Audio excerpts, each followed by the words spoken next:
பாணியினுடைய இந்த கோயிலுக்கு வருகை தந்துள்ள அனைத்து அன்பர்களையும் வருக வருக என்று வரவேற்பதில் மிக்க பெருமையடைந்து இந்த அறக்கட்டளை உறுப்பினர்கள் அனைவரும் அவர்களுடைய சேவை எண்ணத்தோடு அவர்களுடைய மனநிறைவான எண்ணத்தோடு அவர்களுடைய பணிகளை அவர்கள் செய்து கொண்டிருக்கின்றார்கள்.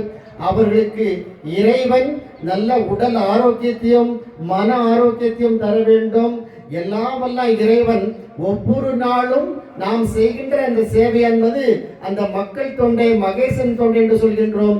இறைவனை நேராக நாம் காண முடியவில்லை என்றாலும் கூட மக்களுக்கு செய்கின்ற அந்த சேவையின் மூலமாக இறைவனுடைய அருளை நாம் பெற முடியும் என்பது இது உன்னதமான உண்மையாக இருக்கின்றது.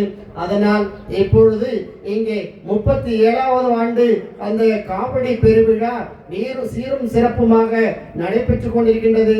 அனைத்து பக்தர்களும் பாலதண்டாயுதபாணி கோயில் அன்னமலை கோயிலிருந்து புறப்பட்டு இப்பொழுது ஒவ்வொரு ஊருக்காக அவர்கள் சென்று காவடி எடுத்து செல்கின்ற பொழுது அரகரா அரகரா அரோகரா என்று பாலதண்டாயுதபாணிக்கு அரோகரா, நம்முடைய அன்னமலை முருகனுக்கு அரோகரா என்று அவருடைய அன்பான உள்ளத்துடன் அவர்கள் அழைத்து முருகப் பெருமான் நினைத்து இப்பொழுது சிறிய குழந்தை முதல் பெரிய முதியவர் வரை அனைவரும் இப்பொழுது காவடி எடுத்து சென்று அவர்கள் இறைவனை அருளை பெறுவதற்காகவும் ஊர்வலமாக சென்று கொண்டிருக்கின்றார்கள்.